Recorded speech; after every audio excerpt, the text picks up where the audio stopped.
Jailbreak news update. So got a few topics to dive into here. It looks like the 12.50 and possibly 12.52 jailbreak for the PS4 is right around the corner.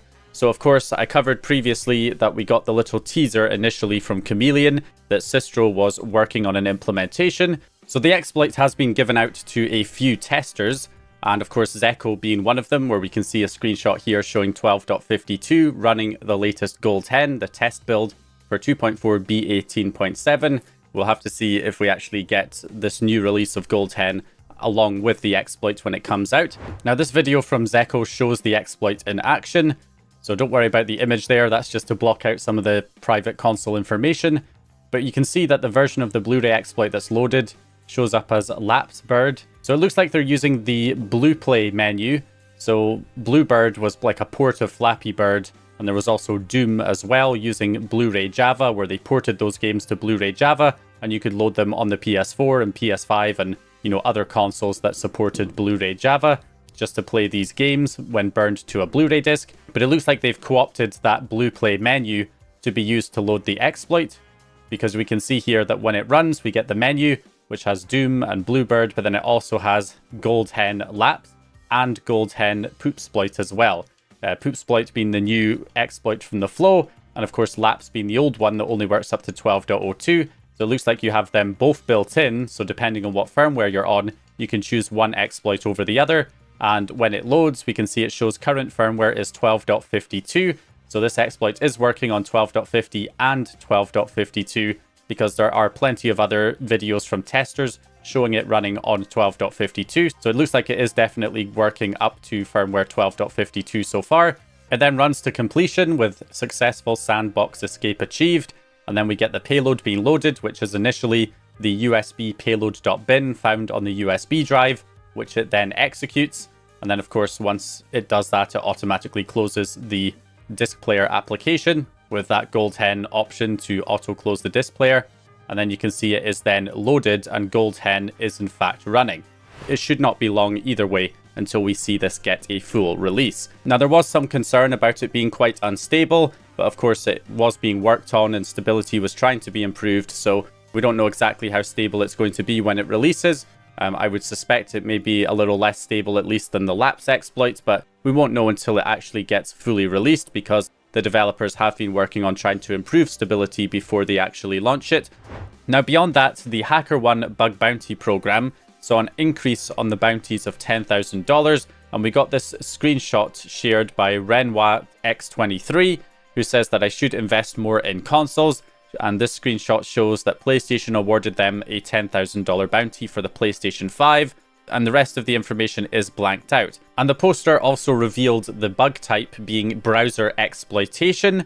So it is a browser bug and also on firmware 12.0 and below. So that could be certainly interesting if this could be a new WebKit exploit for the PS5 working up to 12.0. That would be a huge development, allowing us to jailbreak up to 12.0 if we could use this. You know, once it comes out, of course, this was reported via the HackerOne bug bounty program, which means it may not necessarily get disclosed until months later. So if this does come out, it would be a pretty big deal, because one of the problems getting the new kernel exploit working is that we don't have any Userland exploits that can really be used to trigger it, since we have the increment fcount issue that prevents certain Userland exploits like the Lua exploit and the YARP exploit and YouTube jailbreak and all of those things from being able to trigger the new kernel exploit from the flow. And because of that, we're kind of limited to the Blu-ray exploit and the WebKit exploit to be able to load this. And this being a browser-based exploit could potentially allow it to be used to chain it with the flow's kernel exploit, and then we'd be able to jailbreak all the way up to 12.00 on the PS5 using a web browser, just with the web browser like the good old days. So that would be fantastic if this gets disclosed. We just have to keep our fingers crossed and hope that this developer does actually request disclosure on this report and isn't going to be one of those people that just leaves it private. So beyond that, there's a few other developments. EchoStretch is now working once again on porting Kstuff to higher firmwares. So he said here to all my supporters and friends, it's time to get back to work and try to solve this. I went ahead and updated for faster testing. I can't promise anything, but let's aim to get Kstuff running on 10.0x. So 10.0 and 10.01. This is one of the things that was holding Echo Stretch back, was that he didn't have a console to test on, so he was relying on others to test it for him. Whereas now he's actually updated his own console to 10.0 so he can work on it directly. So we might see some faster progress here on getting Kstuff ported to 10.0 and 10.01 firmwares. Also last week we got an update to Kstuff, the official release, now adding 9.05 support. So yeah, 9.05 was one of those obscure firmwares that was not initially supported, despite the main release for 9.xx saying 3.0 through to 9.60 was supported. 9.05 was one of those particular firmwares that was not supported, but it has now been added. So if you were on 9.05 trying to use Kstuff and it wasn't working previously, well, it looks like you should be able to get it working now, as it has now got support. Now we also have some updates to the Userland exploits. We have the Y2 Jailbreak Auto Loader, which now in the latest version changes the icon of the YouTube application to this Y2JB Auto Loader icon. And it has had a few updates since we last covered it. One of the more significant ones here is that it now supports different configs for multiple YouTube applications, which means you can have like the European version of YouTube and the US version installed at the same time. And then you can have it load a different payload for each of the application versions. So when you launch the European version, you could have it, load the Kstuff payload. And then when you load the US version, you could have it load the ETA hen payload. So you can have different payloads auto-loaded depending on which version of the application you launch. You can also update the ELF loader now as well by adding it into the auto-loader folder to get the latest version loaded. So that's one thing. We also have the yet another RenPy PlayStation exploit. YARP has been updated to version 3.2.1, and this version also includes an auto loader, although I have to admit whenever I try and use it, it does seem to just crash the game. Not sure if I'm the one doing something wrong there or if it's an issue with the exploit itself, but I can still send the payloads normally to get the jailbreak running on the PS4 with this exploit, and also it now supports the PS5 fully as well, so that you can get the jailbreak up and running on the PS5. Using the game A Year of Spring's PS4 or Arcade Spirits The New Challengers can be used to run the jailbreak on the PS4 and the PS5 to get it fully up and running. We also got a new version of Victorious X's Blu-ray jailbreak for the PS5, which of course works up to firmware 7.61, but it's now added different packages to the disc that can be installed through the debug settings, which includes the YouTube application for YouTube jailbreak, as well as items flow, PS5 Explorer, PS5 temperature,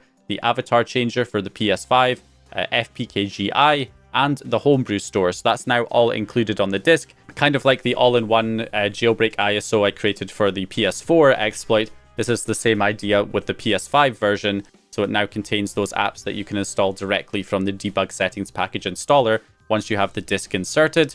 So that is pretty handy, especially since the YouTube application's included. So if you wanted to switch from using the Blu-ray exploit to the YouTube jailbreak, maybe before updating to a higher firmware, for instance, to access more games, or if you just want to switch to the YouTube jailbreak because it's quicker to load without having to insert a disc, you can use the Blu-ray jailbreak to get that exploit set up by installing the application for it. And then of course you can install the YouTube jailbreak autoloader here from this project and then switch over to the YouTube jailbreak instead of the Blu-ray exploit if you wanted to. Also from Echo Stretch, he's updated the PS5 app dumper with PS4 support now. So not only can you dump PS5 applications, but you can also dump PS4 applications on the PS5 now too, although the backport option is strictly for PS5 apps currently, so that will not auto backport PS4 games, but it will backport PS5 games. But you can still at least dump your PS4 games. So it now works with both PS5 apps and PS4 apps, which is great.